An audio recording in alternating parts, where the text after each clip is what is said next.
mga kabalochi ko. Andito na naman ang inyong kabalochi. Hulaan nyo kung anong gagawin ko ngayon mga kabalot. Kararating ko lang. Linakad dito sila Lala. Tayo ay obvious. May mga gulay tayo dito. Ayan ang ating gulay. So, nagugas na ako ng plato. Ayoko kasi nung pag magluluto, may hugasan. Gusto ko malinis. So, meron tayong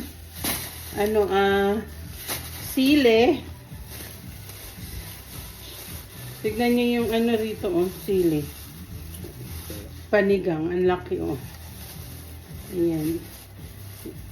Alam nyo kung saan ko to hiwain. Hiwain ko siya kasi maggagawa ko ng salted pepper fried chicken. Tapos meron tayong sibuyi. Green sibuyi. Kailangan hiwain na. Naluluto. Nasisira na. Ang mahal pa naman yan. Magkano to? $2 to. 2 or something. But I know it's like 2 something. 2. So, dalawa sila. So, mga $5-6 na yan. Tapos, meron tayong bell pepper and red bell pepper and carrots and bawang and potato. Garlic. And may konting carrots na akong nahiwa. Hindi pa siya sira kasi nasa frigidaire. So, gagamitin ko siya. So, hulaan nyo kung anong lulutuin ni Kabalochi ngayon. Mga Kabalochi. Hindi nyo mahuhula kasi hindi nyo nakita.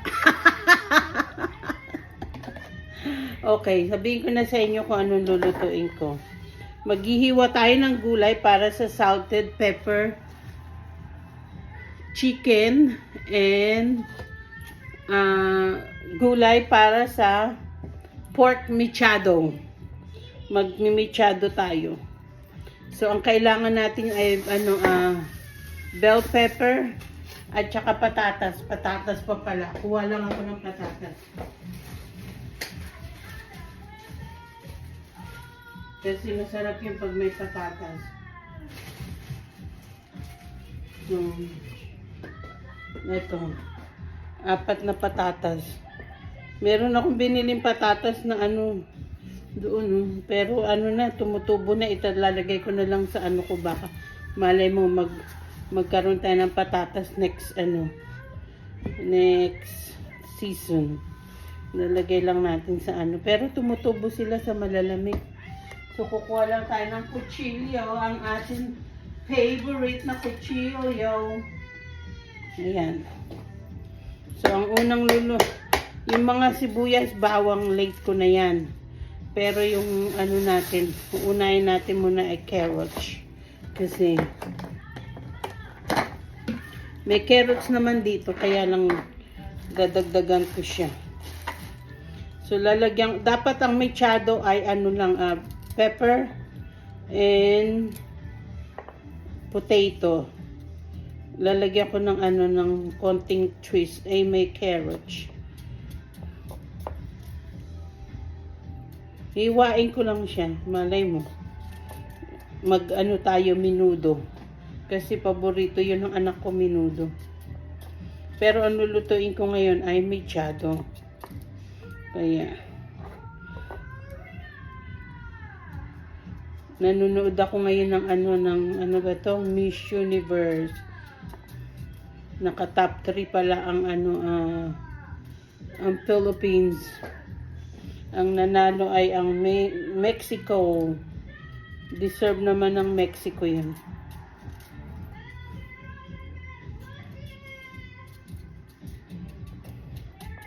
She deserved to win.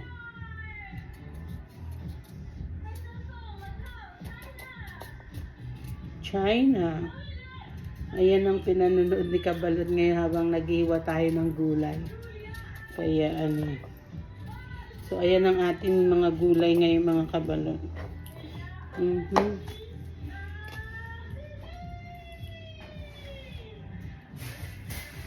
Kukuha lang tayo ng ano, nalagyan ng basura kasi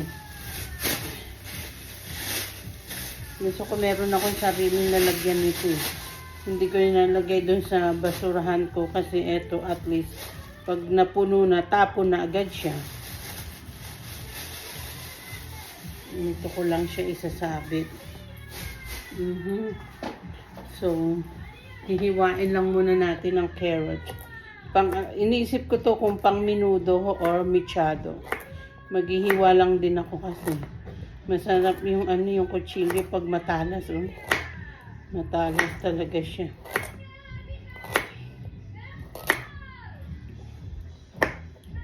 Ayan.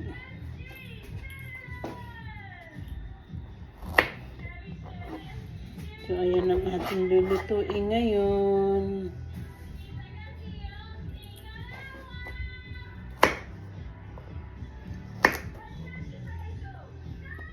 Buti naman tahimik dun sa labas kasi nandun si Lily. Lily tsaka si Maggie sa labas. Minsan tahol ng tahol yung isa eh. So ngayon, tama na yan siguro yung ano natin. Ay, ano na to ah. Kailangan maghiwa na to. Ano na oh, nyak. Ay, tapon na natin yan. Ano na yan. Ano na, moiled. Ayaw natin yan, moiled. So, ito ang ating ano ngayon, vlog for today. Tayo ay maghihiwa ng gulay. So, patatas. Kailangan nito may tubig eh. Hindi pwedeng walang tubig eh. Kasi nangingitim pag hindi ano, pag walang tubig.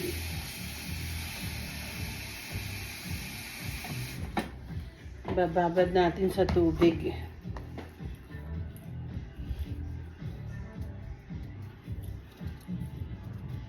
Ayan. Ayan ang ating ano ngayon mga kabalochi. Iwain lang natin to. Kumusta na kayo dyan mga kabalot? Sana ay nasa mabuti lang kayo dyan sa Pilipinas. Especially sa Cebu, sa Davao, yung mga binagyo, sa Samar, sa lahat, sa buong mundo, sa buong Pilipinas pala. Ingat po kayo dyan. Ay ano, kaya itong atin ano ngayong ganap ni Kabalochi. Ayan. Hihiwain lang natin siya. Malalaki ang ano ko sa mechado. Kasi masarap pag malaki yung gulay. Kasi pork mechado eh. Ayan. Okay na yun. Tama na yun. Pwede na nga rin ito pang kaldereta eh. Ayan. Mga 4 na patatas. Nagtatahol na naman si Lily. Ayoko nung tumatahol dun yung si Lily sa labas kasi nga syempre may kapitbahay tayo. Kailangan sawayin din natin yung ating mga alaga. Kaya lang talaga may mga ano talaga aso na madaldal. Parang tao din yan, di ba? May mga tao na madaldal. May mga aso at saka ano rin na madaldal, yung mahilig tumahol. Madaldal yun, sabi nung ano madaldal daw yun yung mga asong ano tahol ng tahol. Yan. So ayun, konti lang naman yung hiwain natin. Kasi ano lang naman yan eh. I-ready ko lang yung ibang gulay.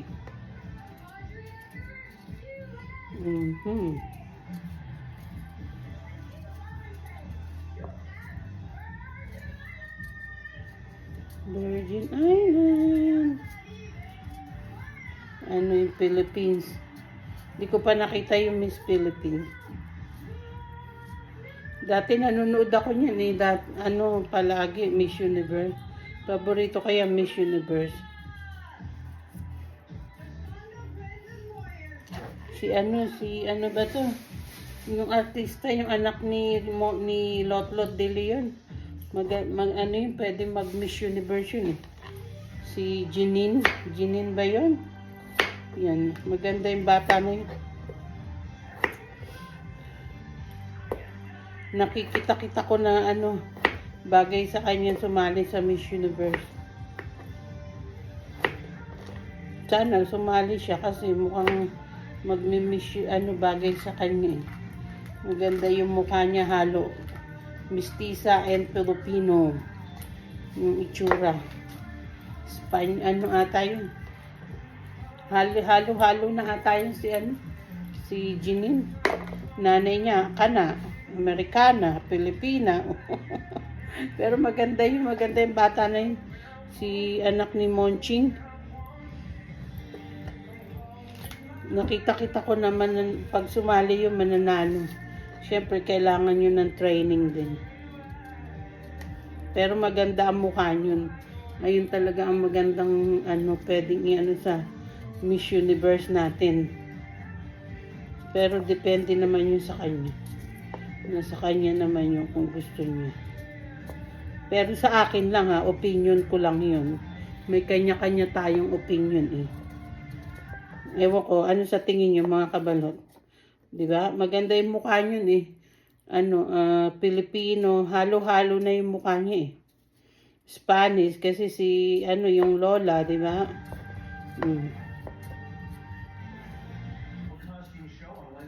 Kaya maganda yung mukha nyo yung anak ni Monching.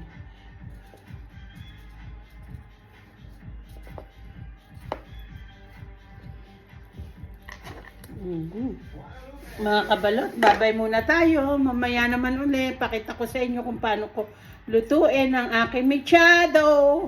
Ingat po kayo dyan, Mama Chup Chup.